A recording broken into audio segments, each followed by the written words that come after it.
E aí, pessoal, esse vídeo vai trazer a parte teórica sobre gradiente, divergente e rotacional. Na verdade, esse pedaço aqui começa com o gradiente, os próximos dois vêm com o divergente, depois com o rotacional, para a gente entender o que é esse operador matemático para que a gente usa em mecânica dos fluidos. Então, vamos dar uma olhadinha no gradiente. Bom, vamos começar pelas definições de gradiente, divergente e rotacional a partir dessa função limite. Depois a gente passa para a parte de notação inicial e o operador nabla.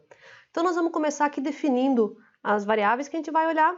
Então, nesse sistema aqui, nota que eu botei um sisteminha cartesiano com 3 direções, o que eu chamo de x1, x2 e x3, lembrando que isso aqui é uma formação genérica, isso aqui pode ser considerado como x, y e z, que a gente está mais acostumado.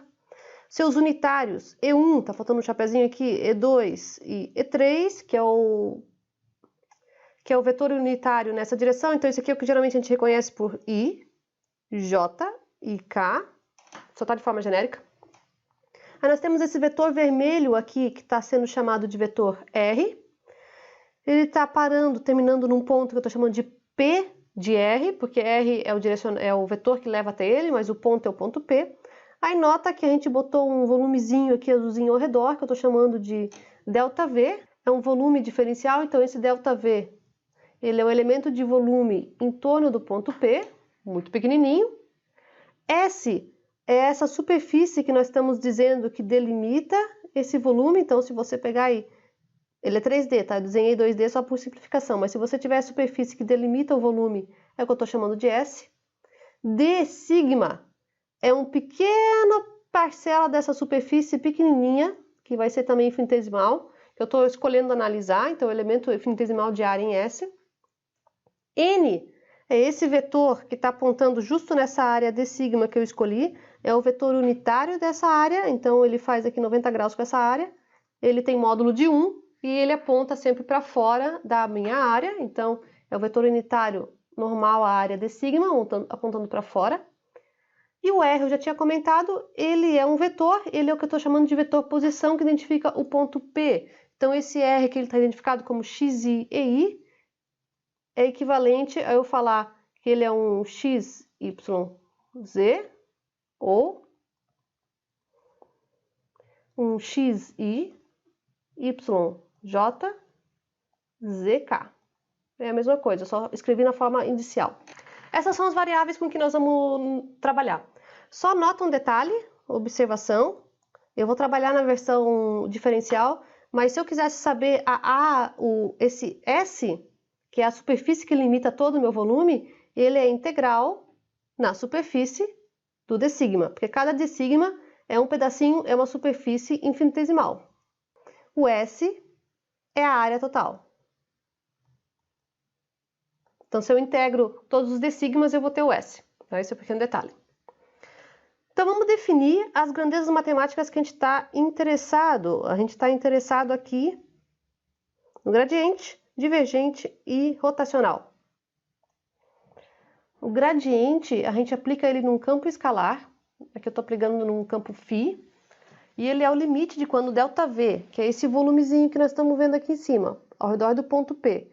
Quando esse volume ΔV tende a zero, ou seja, ele vai ficando pequenininho ao redor de P, a gente faz 1 sobre esse ΔV integral na superfície do vetor direcional de uma superfície infinitesimal, multiplicação normal com esse campo escalar φ, ele dá o que a gente chama de gradiente. Depois a gente vê o que é o significado físico dele, mas esse é o que a gente chama de gradiente. Isso aqui, só chamando a atenção, ele vai resultar num vetor. Depois a gente vê. Esse resultado aqui vai dar um vetor. Divergente, a gente aplica num campo vetorial. Então, aqui nota que eu coloquei um A agora com a flechinha em cima. Ele é o limite quando esse mesmo ΔV tende a zero ao redor desse ponto. 1 sobre ΔV, integral em S. E agora é o produto escalar entre o direcional de uma área infinitesimal e o vetor que eu quero. Então, isso aqui é o produto escalar.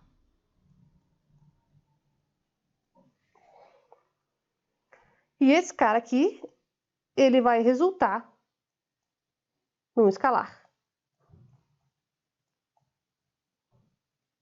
Então, ao contrário do outro. Depois a gente vê essa aplicação aí também.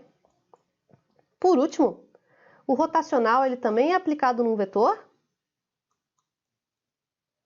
também é o limite quando ΔV tende a zero no ponto P, 1 sobre ΔV integral na superfície do direcional da área, agora produto cruzado ou produto vetorial, com o vetor que eu estou interessado. Isso aqui vai dar um vetor. Então essas são as três operações. A gente geralmente usa esse operador que a gente chama de operador nabla, tá? Então esse cara aqui é o que eu estou chamando de nabla, de uma propriedade. Então eu estou chamando uma propriedade genérica aqui como propriedade estrelinha, asterisco, é o nome desse cara aqui, asterisco. E aí, dependendo de como eu aplico a matemática dele, ele dá gradiente, divergente ou rotacional. Então, o operador nabla, o que ele significa para nós, em notação inicial, é isso daqui. É o EI, que é o unitário do eixo que você está usando, derivada parcial da propriedade, que vai aparecer aqui, sobre derivada em xi, que é o eixo. Então, quando você aplica, por exemplo, aquele desenho do slide anterior, que eu tinha x1, x2, x3, e1, e2 e e3, os direcionais são os e's, os x são os eixos em si. Isso aqui daria para nós, então, abrindo esse notação inicial, lembrando que é um somatório, e1, derivada parcial da minha propriedade em x1 mais e2 derivada parcial da propriedade em x2 e 3 derivada parcial da propriedade em x3. Nós somos acostumados a ver ele nesse formato cartesiano, tá? Então isso aqui no cartesiano seria d de alguma coisa dx i, d de alguma coisa dy j e d de alguma coisa dz k. Isso aqui é a mesma coisa que isso aqui. Só que agora eu dei nomes para o 1, 2, 3. Então aqui nesse exemplo eu estou usando para um campo de pressão. Nota que esse campo de pressão ele podia ser algo do estilo, ele é um campo escalar que a gente chama. Então ele podia ser 3x mais 2y mais 1z. Esse seria um campo escalar. Nota que ele é um campo escalar porque ele não tem i, j, k. Ele não propriedades, ele não é valores em um eixo. Ele é simplesmente o valor que quando você está num ponto específico, tu vai ter aquele ponto P que resulta num valor que é relacionado com esses três eixos. Então esse aqui é o campo escalar. Um campo vetorial, por exemplo, seria se você tivesse velocidade.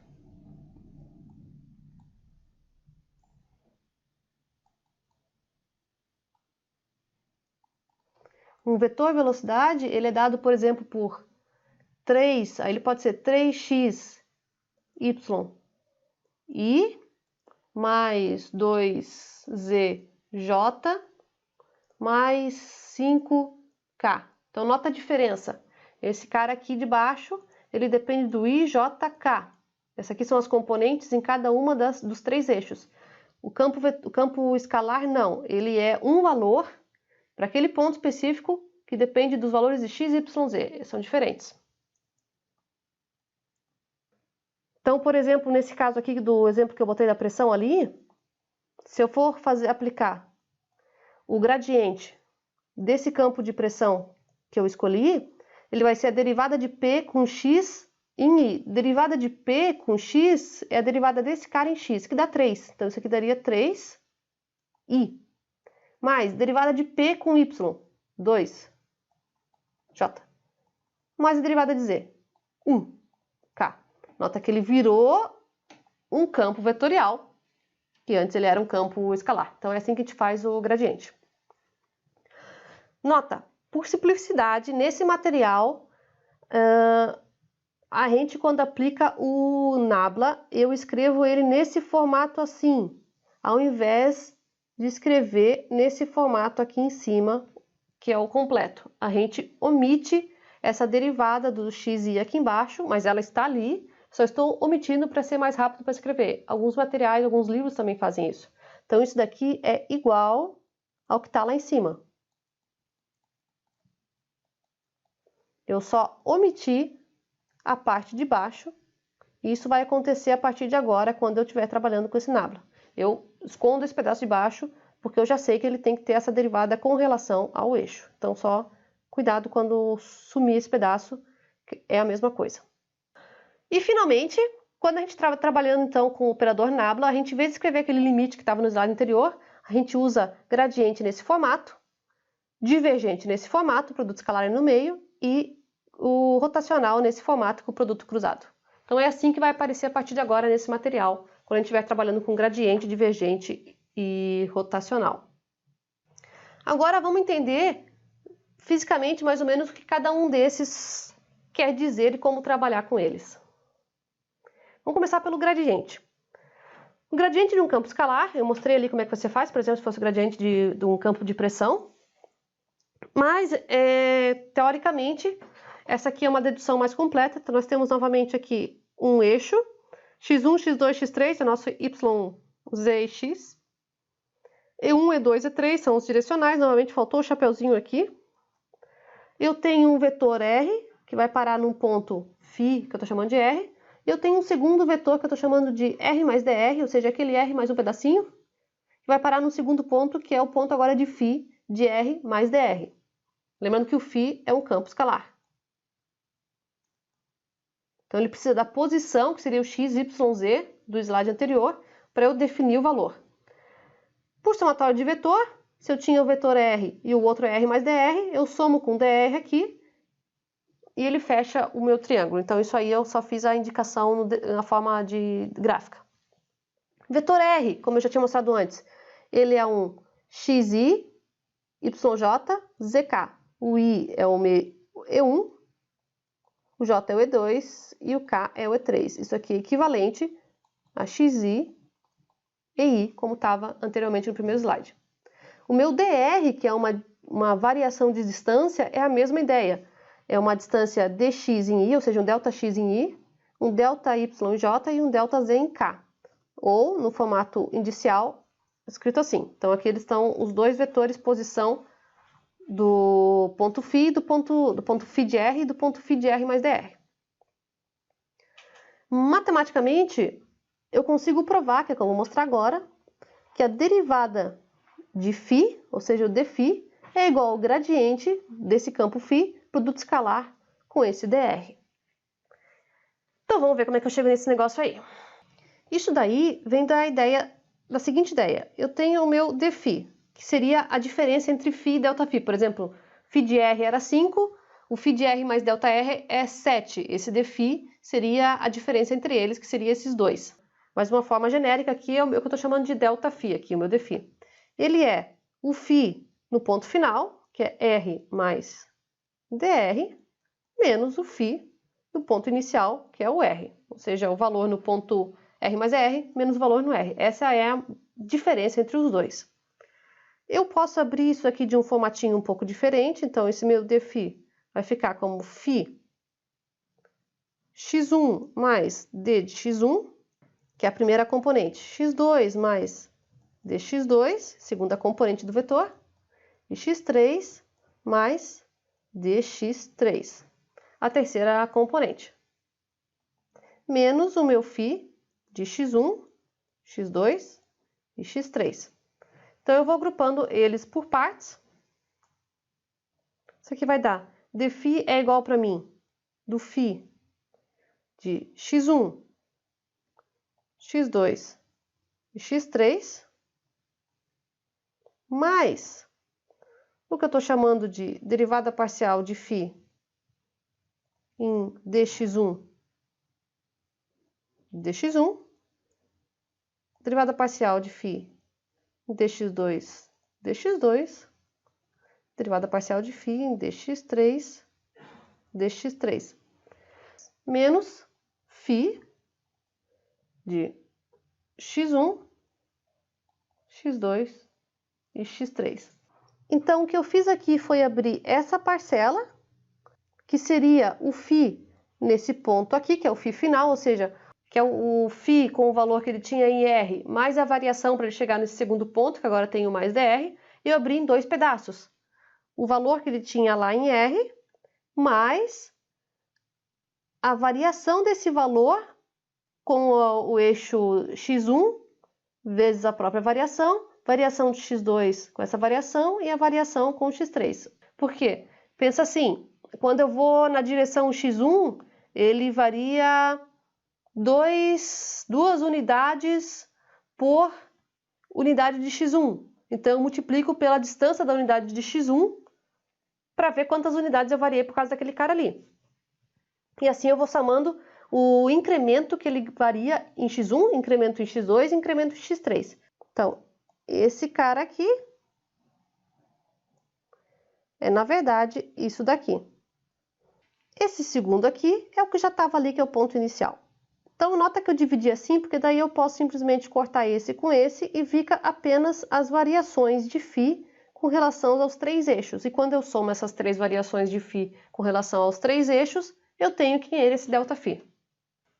Então, eu posso dizer que dφ é igual a dxi dφ dxi, porque era do x1, x2, x3, isso aqui vai ser igual a dx1 dφ dx1, dx2, dφ dx2, dx3, dφ dx3. É a mesma coisa.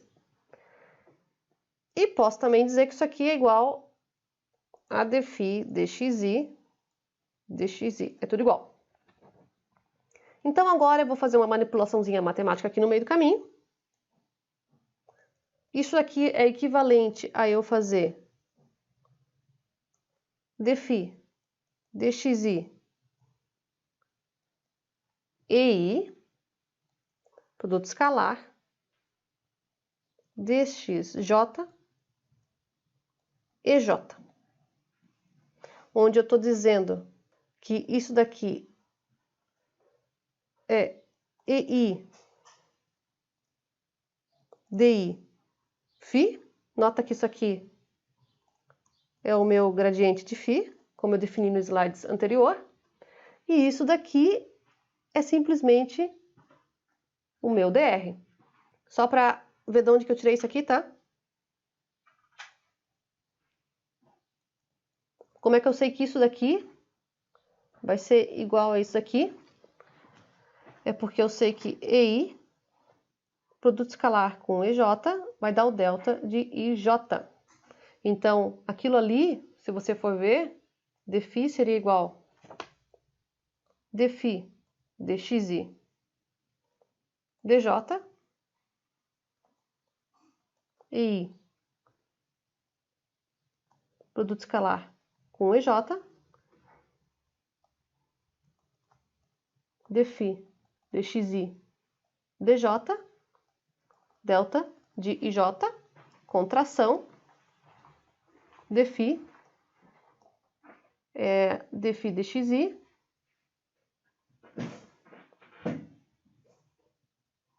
faltou um x em algum lugar aqui, né?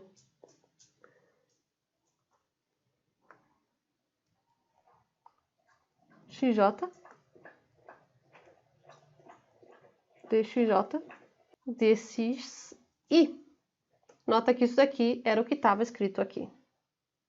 Então, eu posso trocar um pelo outro, simplesmente porque nesse formato que ele aparece, que eu abri ele desse formato diferente, ele fica então que dφ é igual gradiente do campo escalar φ, produto escalar com dr. Que é a equação que apareceu no slide anterior. Então, isso aqui é verdade. Quando eu quero saber a derivada de um campo escalar φ, é só eu fazer o gradiente dela, produto escalar, com o dr, que é o vetor direção, o vetor variação de direção. E um segundo detalhe, eu posso fazer o meu dr, dividir ele em módulo e direcional. Então, esse cara aqui é o módulo. E esse aqui é o unitário. que indica a direção, ou seja, não precisa ser o eixo em si. Nota que o dr não é um dos eixos, ele é, na verdade, um vetor numa variação numa direção. Isso aqui seria para mim, então, eu poderia escrever ele no formato dφ, passo o ds para baixo, aí fica dφ ds, que é a derivada de φ na direção s, igual gradiente do meu campo, φ, com o vetor unitário s. Isso aqui é uma derivada direcional. Depois a gente vê um exemplo de como é que isso aqui ajuda para você descobrir a variação desse campo φ em alguma das direções. Então, isso é o que estava no slide anterior. Propriedades desses gradientes. A primeira propriedade do gradiente é que o campo vetorial, que é resultado desse gradiente de φ, que é esse cara aqui, ele é perpendicular às superfícies de φ constante. Então, por exemplo, se você tem um campo de temperatura, que também é mais comum da gente entender. Então, por exemplo, digamos que eu tenho uma barrinha de metal e eu tenho, por algum motivo, essas linhas isotérmicas. Por exemplo, aqui é 50 graus Celsius, aqui é 60 e aqui é 70. Essa é como a temperatura está andando nessa minha barrinha. Essas curvas são curvas de φ constante, porque o meu φ é a temperatura e essa curva aqui toda ela é 50. Então, quando eu faço o gradiente do campo de temperatura, e aí o meu φ, eu posso estar chamando ele como, na verdade, o campo de temperatura que é igual a... não vou fazer o campo certo ali, tá? Vou só fazer um valor genérico. 5x ao quadrado, onde o x vai para cá. Esse é meu campo, estou fazendo unidimensional, meu campo de temperatura. O gradiente desse meu campo de temperatura, ele vai ser 90 graus com a superfície, por exemplo, de T50 graus, T60, T70. Então, quando eu fosse plotar visualmente o gradiente dele, ele é 90 graus com o ponto que eu estou olhando. Então, se eu tenho esse ponto aqui, esse aqui é o meu ponto gradiente de temperatura. Esse é o vetor gradiente. Se eu olho aqui, 90 graus, esse é o meu vetor gradiente. E o valor dele seria, na verdade, o gradiente de T, seria 10xi, porque não tem y e j. Nesse caso, estou fazendo uma questão unidimensional. Então, isso aí que o gradiente está identificando para nós, tá? Ele é perpendicular à superfície. Então, tu nota que eu tenho uma superfície aqui que eu desenhei de forma genérica de Q constante. O meu vetor posição, ele é tangente a essa superfície. Sempre a posição, ela é sempre tangente à trajetória, né? Depois a gente vê isso aí. Mas quando a gente vê de um campo escalar, o vetor posição, ele é tangente à superfície de φ constante. E se eu fosse plotar o gradiente, estaria aqui. Ele é 90 graus. Isso porque, se você for ver, a derivada de φ, que a gente tinha a equaçãozinha lá antes, que ela era dφ é o gradiente de φ produto escalar com dr. Esses dois caras, se você tem um φ constante, essa derivada aqui vai ficar igual a zero, porque se o meu φ é constante. Se ele não for constante, não. Mas se o meu φ é constante, essa derivada vai ficar igual a zero. Quer dizer, então, que esse valor aqui tem que ser igual a zero. Isso aqui, se você for lembrar, o produto escalar, ele é um cosseno. Então, isso aqui daria módulo do gradiente, módulo do dr, cosseno do ângulo entre eles. Isso aqui, para dar zero, é porque esse cara aqui é 90 graus. Daí que eu sei que ele é 90 graus, por isso que ele é perpendicular. Mais um exemplo aqui embaixo. Estou considerando um plano no espaço cartesiano de x, y, z, um plano que eu chamei de plano π. Dei um valor para ele, então se você for ver, o meu π e o meu φ são a mesma coisa, tá? Desculpa. É o π. Ele é um plano dado por ax, by, cz, que eu chamo de d, que é igual ao φ, que é igual ao π. Essa aqui é uma equação de plano clássica. Se eu fizer o gradiente desse valor do π ou do φ, ele vai dar um vetor 90 graus, que é o que eu desenhei aqui, a esse plano. E ele vai ser exatamente esse valor aqui. Gradiente de φ é EI, DI de φ. Isso aqui é E1, então eu vou chamar de I. Isso aqui daria D do meu φ dxi, D do φ dyj, D do φ dzk. Com x, só tem esse cara aqui, então isso aqui vai dar AI. Com y, só tem esse cara aqui, bj, e o z tá aqui. Esse aqui é o gradiente. E ele é 90 graus com o plano. Segunda propriedade é que quando você quer a taxa máxima de variação do campo escalar φ, por exemplo, do campo de pressão e temperatura, ele vai acontecer na direção do gradiente e ele é a própria magnitude do gradiente. Isso porque dφ ds, por exemplo, sendo S uma direção, a gente já viu que é o gradiente produto escalar com essa direção. Isso daqui dá o módulo do gradiente. O S, ele é unitário, então isso aqui daria módulo do S, mas esse cara é 1, cosseno do ângulo entre os dois, que é o próprio gradiente, com o S. Isso aqui nota que vai ser máximo para o teu cosseno do ângulo igual a 1. Esse é o máximo que o cosseno chega, né? E o cosseno do ângulo é máximo quando eles estão na mesma direção, ou seja, quando o ângulo igual a 0 graus. Então, isso aqui acontece, o valor máximo desse gradiente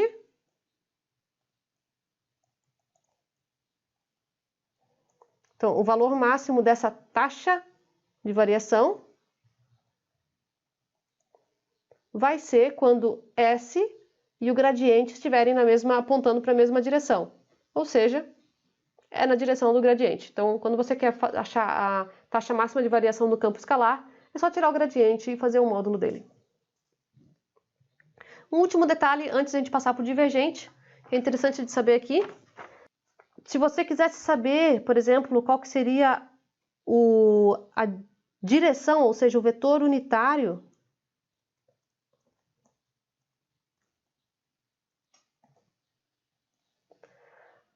o vetor unitário da orientação de variação máxima,